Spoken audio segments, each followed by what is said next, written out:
A'udzu billahi minasyaitonirrajim. Bismillahirrahmanirrahim. Dear students of class 12th, अस्सलाम वालेकुम। जहाँ बेटे हम वजाहत कर रहे हैं लेसन नंबर 7 मिर्ज़ा गालिब के सवालात।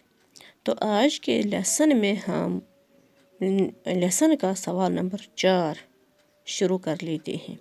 पहले 3 सवालात हमने वजाहत किए हैं पहले वाले लेसन्स में, तो आज हम सवाल नंबर 4 करने जा रहे हैं। जहाँ बेटे सवाल है मिर्ज़ा गालिब के चंद लताइफ लिखिए। तो जवाब हम यूँ लिख सकते हैं, मिर्ज़ा गालिब के बहुत से लताइफ दरसी मज़मून में मौजूद हैं।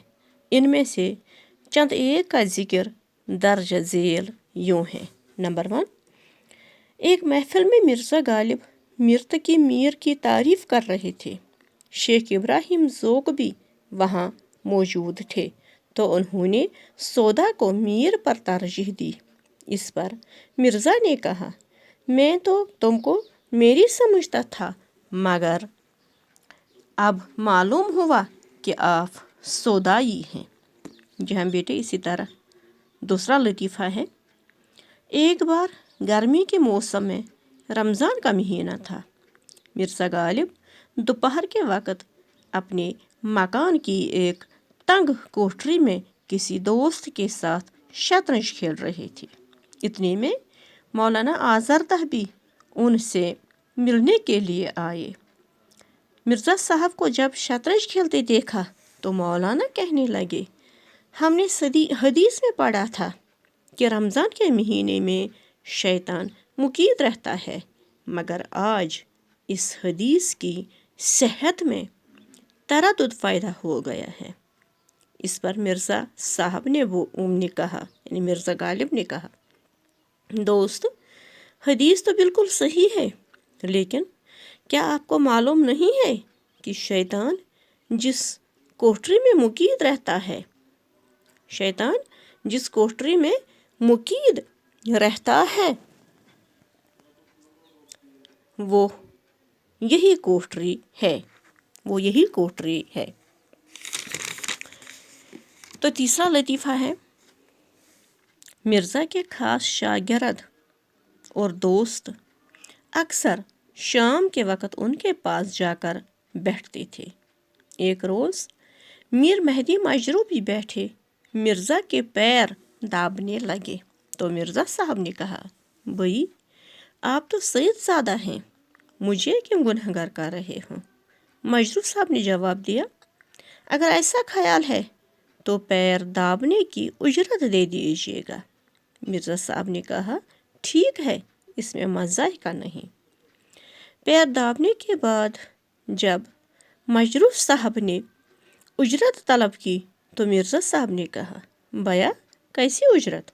तुमने मेरे पाँव दाबे और मैंने तुम्हारे पैसे दाबे, हिसाब बराबर हुआ। जहाँ बेटे इसी तरह नंबर 4 लतीफ़ा है, एक रोज़ शाम के खाने में मिर्ज़ा साहब सिर्फ शामी कबाब खा रहे थे। मुसन्निफ़ अल्ताफ़ हुसैन हाली भी वहाँ सामने बैठे रुमाल से मक्खियाँ जुल रहे थे। तो मिर्ज़ा साहब ने कहा, आप नाहक तकलीफ़ फरमाते हैं, मैं इन कबाबों में से आपको कुछ न दूंगा। इसी तरह एक और लतीफ़ा नंबर 5, एक दिन शाम के वक़्त सैयद सरदार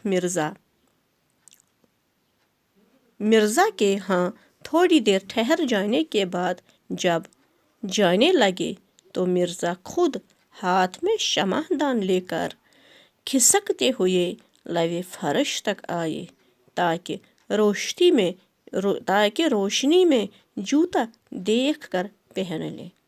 उन्होंने कहा, यानी सैयद सरदार साहब ने कहा, मिर्ज़ा आपने क्यों तकलीफ़ फरमाई, मैं अपना जूता आप पहन लेते। इस पर मिर्ज़ा साहब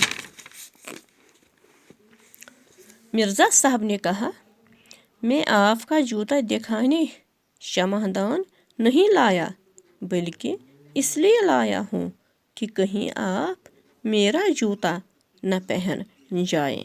جی ہاں بیٹے، یہ ہے آج کا لیسن کوشچن نمبر 4 سے متعلق نصابی کتاب کا مرزا غالب کے چند لطیفے۔ اس کے علاوہ اور بھی کچھ لطیفے ہیں لیسن میں، مضمون میں، جو ہماری نصابی کتاب میں آیا ہے، لیکن کوشچن میں ہم نے 5 لطیفوں کا ذکر کیا ہے۔ اس کوشچن کے لیے اتنا ہی کافی، باقی اللہ نگہبان، وسلام، اللہ حافظ۔